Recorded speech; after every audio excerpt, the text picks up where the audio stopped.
Hi, everyone. Harry here to talk about a factual proffer filed by the government in the Southern District of Florida in order to argue for the detention of Ryan Wesley Routh, who's accused of trying to assassinate the president, and the motion makes it pretty darn clear that's just what he was trying to do. So here's the context.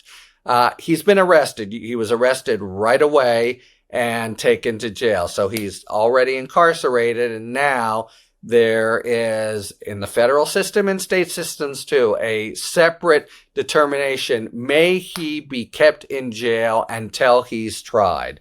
That we just went through this with Sean Combs, and the court said yes, because either he's a danger to the community or there's a danger of destruction of evidence, but there has to be a reason to keep a defendant in, and usually it has to do with danger to the community. Anyway, they're saying, we want to keep him in, and they file a motion with a factual proffer that with the arguments they want the court to consider in order to keep Routh incarcerated pending trial.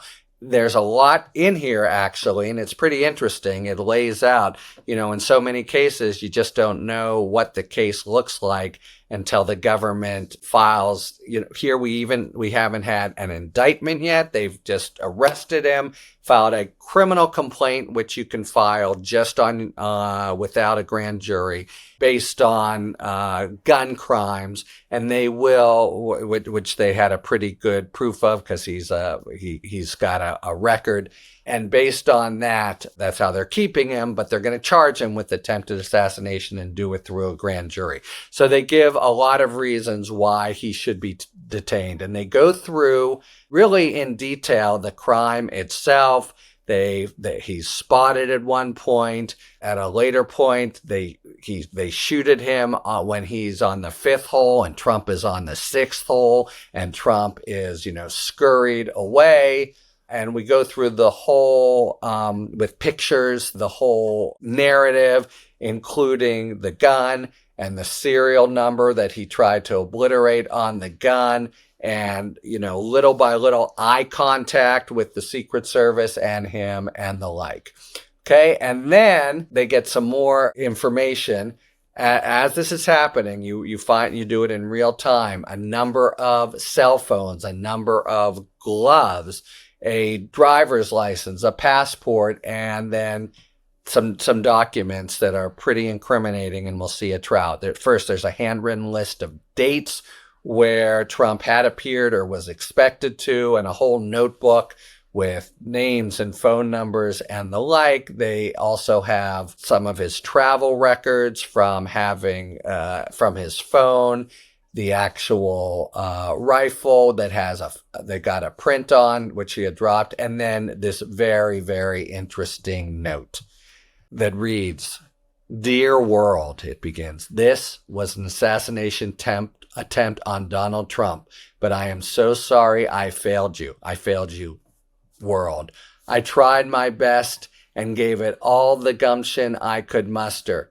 It is up to you now to finish the job, and I will offer $150,000 to whomever can complete the job." Here's a little pedantic aside. It should have been whoever can complete the job, but so whomever is like trying to be, pretty more sophisticated, I guess, than he is. That's an only Talking Feds kind of picayune detail, but it's somewhat interesting. So this is the note. The news reports just sort of say, here's the note. He said, "Dear world, this was an attempt," but there's really in this factual proffer, which is going to be the basis of the argument in court to keep Routh, incarcerated, locked up until jail. Quite a lot of stuff. So they also have his record, which is how they were able, they ran the license plate and got the record, and that gave them a really solid case to arrest him on the gun crime. And, that's the thing that they did to lock him up right away. That's technically what he's being held on. But as it's laid out in the proffer, they're going to go for attempted assassination of the president. And remember, when it was first reported, there was a little bit of, it seemed a little odd. A guy sort of prowling around. There's a gun. It's Trump, so maybe, but maybe not. But this factual proffer in support of keeping him locked up states a very strong case that what he was doing there was exactly to try to assassinate Trump, that he had done planning and preparation and a long note. Interestingly, the note says, "I'm sorry, I failed, world."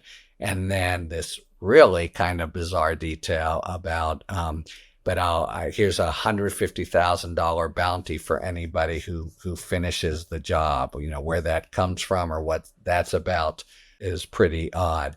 Let me say that the one other little detail is a lot of this evidence was not captured on the scene. Rather, a witness who had this box that Ralph had dropped off with stuff in it contacted law enforcement and gave it up. And that was where the note was, very importantly, but also ammo and letters and several phones and the like. So he had left it with this person. So I guess that sort of explains the note. The person would have it if and only if the assassination attempt had failed. So there's a wealth of evidence and a whole narrative that's laid out here of what we're going to see at trial.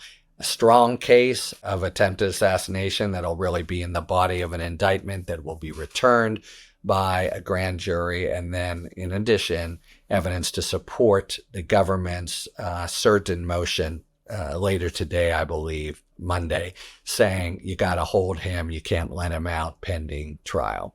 So that's where things stand. And just from that motion, as is often the case, the crime itself becomes or the alleged crime becomes far clearer. Talk to you later. Thanks for tuning in. If you enjoyed this video and other Talking Feds content, please take a second to like and subscribe. Talk to you later.